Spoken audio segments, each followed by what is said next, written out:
പ്രിയപ്പെട്ടവരെ നമസ്കാരം. കേരളത്തിൽ ക്രിസ്തീയ സഭ BJPക്കെതിരെ തിരിഞ്ഞിരിക്കുന്നു.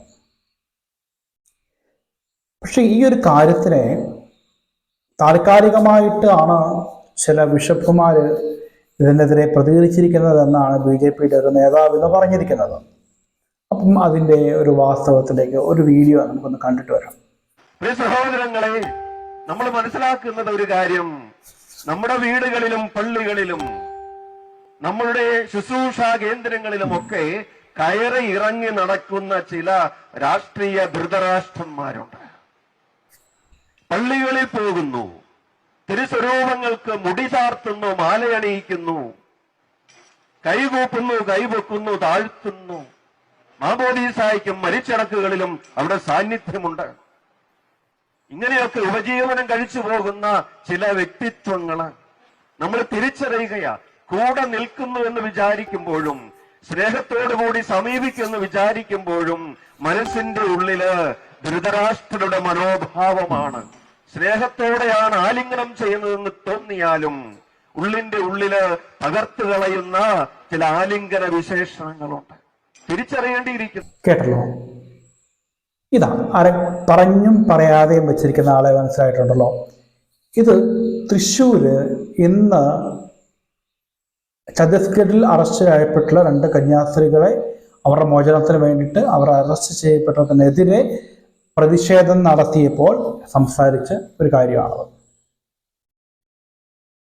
പണ്ട് മണിപ്പൂരിലെ വിഷയത്തെ മൂടി വെച്ച് അതിനെ വെറും 2 ഗോത്രവർഗങ്ങളുടെ അല്ലെങ്കിൽ 2 സംസ്കാരത്തിനെതിരെയുള്ള ശത്രുതയും അത് അവിടുത്തെ ഒരു വർഗീയ കലാപമാക്കി ചിത്രീകരിച്ച് ഇതൊന്നും ഇവിടെ ഒന്നും പ്രശ്നമല്ല എന്ന് വരുത്തി തീർത്ത് ഇലക്ഷനെ അഭിമുഖീകരിച്ച് ഇലക്ഷനിൽ നിന്ന് വോട്ട് മേടിച്ച് പോയ വ്യക്തി, അല്ലെങ്കിൽ പള്ളികളിലൊക്കെ വന്ന് കാണിക്കയായിട്ടും അല്ലെങ്കിൽ നേർച്ചയായിട്ടും കാഴ്ചയായിട്ടും എന്തൊക്കെയായിട്ടും ഒക്കെ കൊണ്ട കൊടുത്ത ആളിപ്പം ഒരക്ഷരം ഇടുന്നില്ല.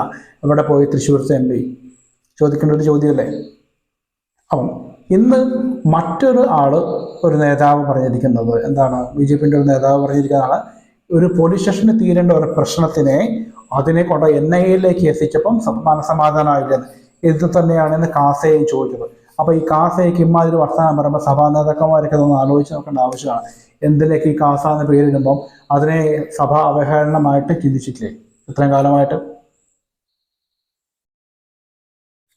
ആദ്യം ഇസ്ലാമിനെതിരെ വന്നു, അപ്പം നമ്മളിതിലേക്ക് വരില്ല ആൾക്കാർക്ക് ചിന്തിച്ചോ. പിന്നെ ക്രിസ്ത്യൻസിന് വന്നു, കമ്മ്യൂണിസത്തിനെതിരെ വന്നു. ആ കമ്മ്യൂണിസത്തിന്റെ കാര്യം പറഞ്ഞ സമയത്താണ് അല്ലെങ്കിൽ കുറച്ച് ദിവസമായിട്ട് ഈ ഒരു പ്രശ്നത്തിനെതിരെ സംസാരിക്കുന്ന കേരളത്തിൽ നിന്ന് പോയിട്ടുള്ള MP എന്ന് പറയുന്നത് മാത്രം കമ്മ്യൂണിസ്റ്റിന്റെ MP മാത്രമാണ്, CPMന്റെ MP മാത്രമാണ്. കുറച്ച് മരവാടികൾ വേറെ എണ്ണം ഉണ്ടായിരുന്നല്ലോ, എന്തേ മിണ്ടാത്ത? ഒരു പ്രസ്താവന ഇറക്കിയിട്ട് കണ്ടോ? ഒരു അപലപിക്കുന്നത് കണ്ടോ? അല്ലെങ്കിൽ ഒരു പ്രശ്നം ഉണ്ടാക്കുന്ന സമയത്ത് കോൺഗ്രസ് എപ്പോഴാണ് ഭരണപക്ഷമായത്? എനിക്ക് സംശയം കേട്ടോ. കാരണം അവർ ഇതിനെതിരെ പ്രതിഷേധിക്കുകയാണെന്നും പ്രതിപക്ഷത്തിനെ കുറിച്ച് കൂടിയിട്ടില്ല. ബാക്കി ആൾക്കാരൊക്കെ അവിടെ പ്രതിഷേധിക്കുന്നുണ്ടായിരുന്നല്ലോ. ഛത്തീസ്ഗഡിൽ പോയ സമയത്ത് അവിടെ നിന്ന് കോൺഗ്രസിന്റെ MP കണ്ടില്ല. എവിടെ പോയി? അവർ പിന്നെ നാളത്തെ BJP ആണല്ലോ അല്ലെ, അതിനുവേണ്ടി കാത്തിരിക്കുന്നവരായിരിക്കും.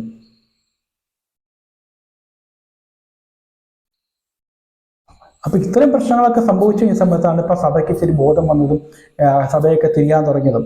അപ്പൊ ഇത് കൃത്യമായിട്ട് അടുത്ത ഇലക്ഷനെ കൃത്യമായിട്ട് ബാധിക്കും.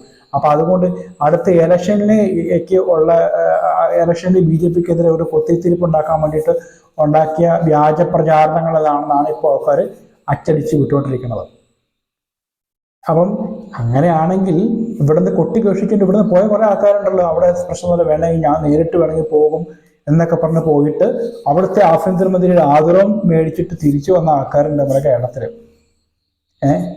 ഇവർക്ക് ക്രിസ്ത്യാനികളുടെ കൂട്ടത്തിൽ കൂട്ടാൻ കൊള്ളുമെന്ന് എനിക്ക് സംശയം കേട്ടോ. ഇതൊക്കെ പണ്ട് വിട്ടാസ് പറഞ്ഞ മുന്നമാരാണ്. അപ്പം എന്നിരുന്നാലും തൃശ്ശൂരാണല്ലോ.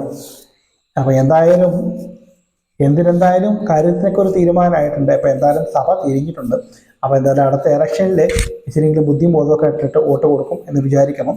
അതല്ല എങ്കിൽ അടുത്ത മണിപ്പൂരും അടുത്ത ഛത്തീസ്ഗഡും ഒക്കെ കേരളത്തിലേക്ക് വരാനാവാനുള്ള സാധ്യത നിസ്സാരമായിട്ട് തള്ളിക്കളയാൻ പറ്റത്തില്ല എന്ന് പറഞ്ഞുകൊണ്ട് അടുത്ത വീഡിയോ കാണാം. ബൈ.